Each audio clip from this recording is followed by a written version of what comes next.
Somewhere in your mind right now, a belief is dying, and you haven't noticed. Not a preference, not a habit. Something you've held so long, it stopped feeling like a belief at all. It just felt like the way things are. And at some point, without a debate, you lost or an argument that finally broke through. It will simply be gone.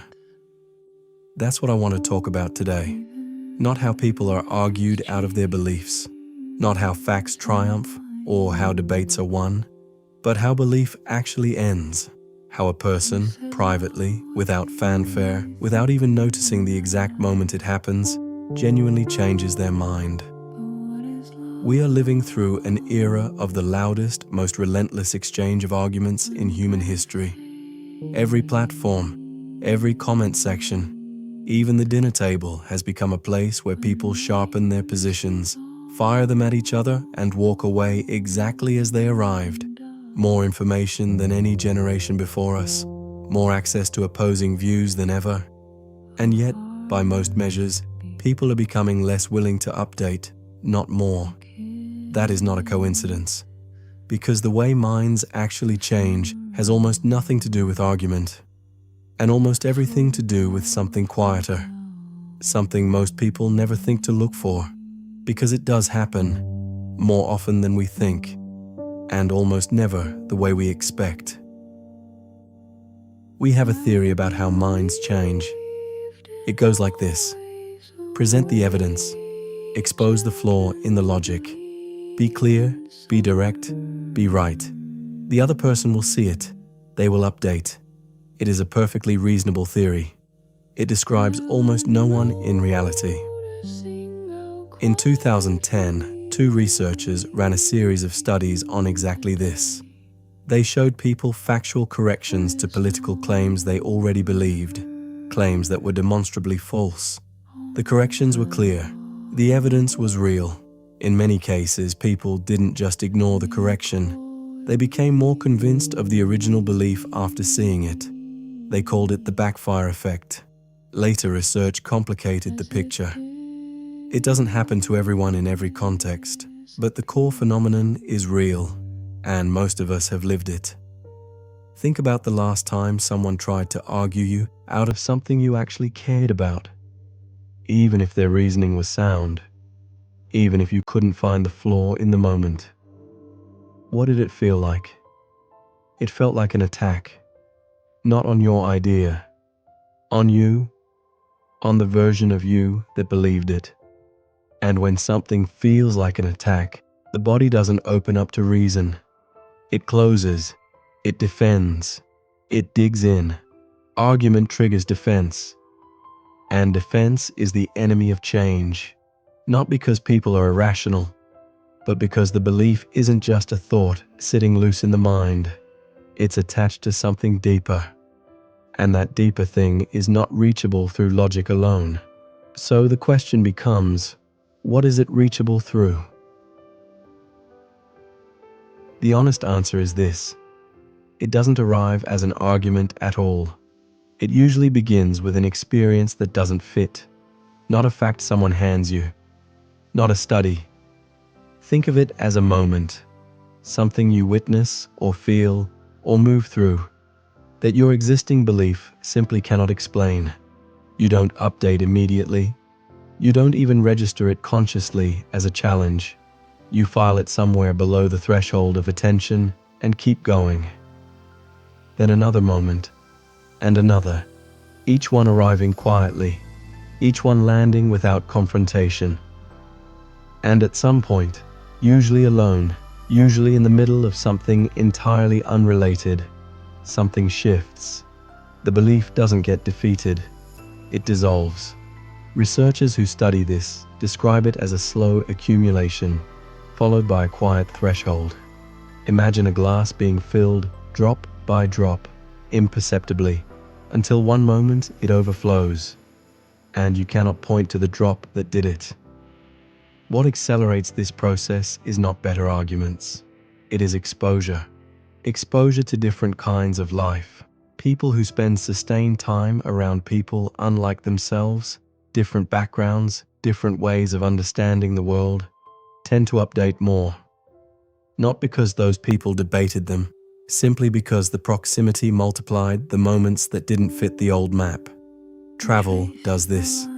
So does loss. So does time. There is something in lived experience that bypasses the defenses that argument triggers, because it isn't arriving as an argument, it's just happening. The mind has no mechanism to refute a feeling. It can only slowly absorb it.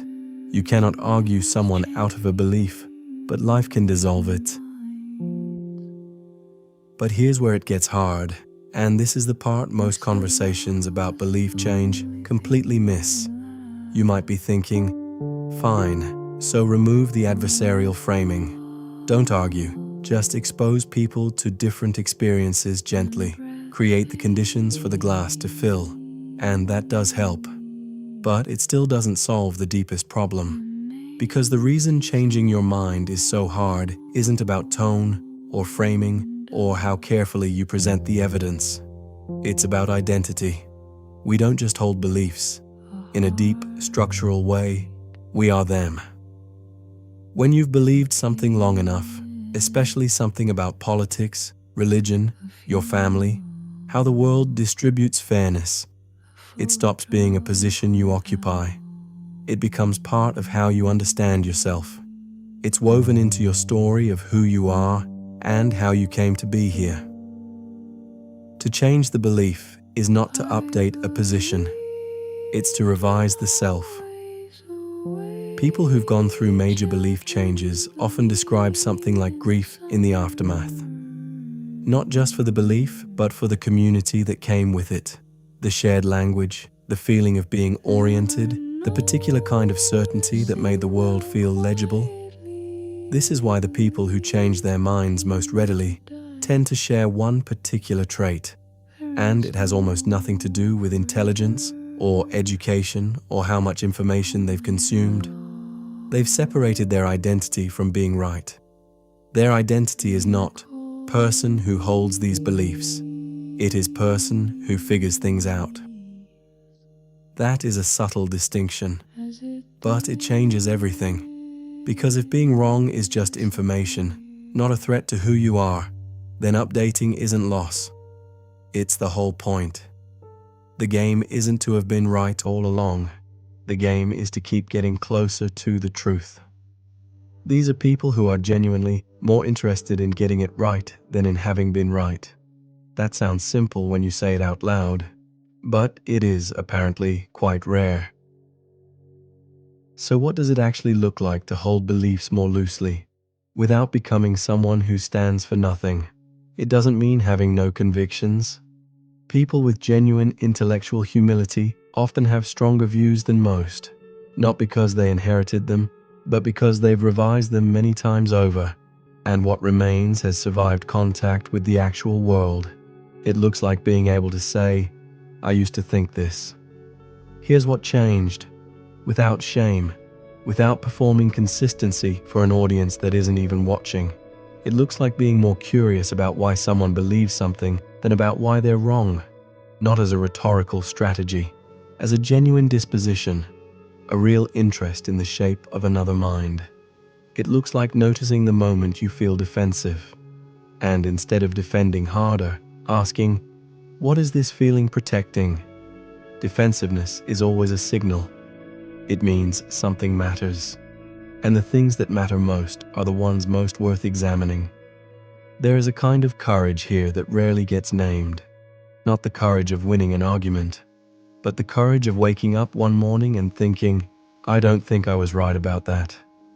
And sitting with that feeling, not rushing to fill the gap, not reaching for the next certainty, just letting the old thing finish leaving before something true can take its place. Here is what I want to leave you with. You have already changed your mind about something that mattered, something you once held with the kind of certainty that you didn't even think of as certainty. It was just the floor. And then one day, without a debate you lost, or an argument that broke through, it wasn't there anymore. You probably can't find the moment it happened. There probably wasn't. just the slow accumulation. Moments that didn't fit, a threshold crossed in silence. That is not a flaw in the process. That is the process. The question worth sitting with, the one that matters more than whether you consider yourself open-minded, is this. What are you still defending that might already be dissolving?